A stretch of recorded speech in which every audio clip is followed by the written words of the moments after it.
يسعدك ربنا. شعورك بقى، قولي شعورك. انا سعيده ان ربنا جابني هنا. انا مريض السرطان والمعهد واحد تكفل وقال طلعت في القرعه، ورحت مكه يوم الاحد اللي فات وجت لي 2، وقاعده هنا بقى في المدينه هنا مع الرسول عليه الصلاه والسلام. فانا سعيده ان ربنا ابتلاني وجابني بابتلاءه هنا. سعيده. انت جيتي هنا جيتي زياره طبعا. وعلاجك ماشي كويس الان؟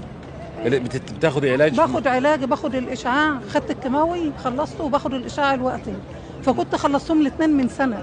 الحمد لله. فاستأصلت صدري وقام جايني الوقت في المخ وفي ركب الاثنين. بحب ربنا قوي، كل دعاء بدعيه من ربنا بيستجاب ليا وانا مبسوطه وفرحانه ان ربنا جابني بيته. فرحه لا بعدها فرحه، ومبسوطه ان انا شفتكم كمان، وربنا كده يجعل دعواتي من نصيبكم ويسعدكم ربنا ويجعلكم من اهل الخير والتقوى والايمان يا رب. وانت جنب النبي بتدعي لمين؟ بتدعي للعاملين على خدمه المعتمرين.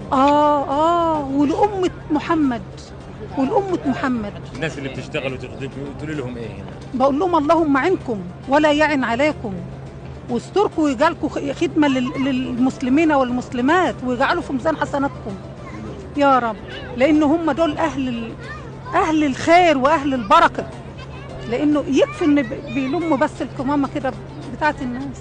ربنا يا شيخ يوفقك. 8 سنوات وتعبت يا رب يا رب. وبعد 8 سنوات انت والله ملهمه الحمد لله. وبعد 8 سنوات جاني في المخ وبحمد ربنا، لان دايما اقول اللهم اجعلني من اهل الهدى والتقى والعفاف والرضا والغنى من عند الله، وراضيه بقضاء، والله راضيه بقضاء، وما قلت الا اقول لا اله الا الله. ربنا يوفقك يا رب.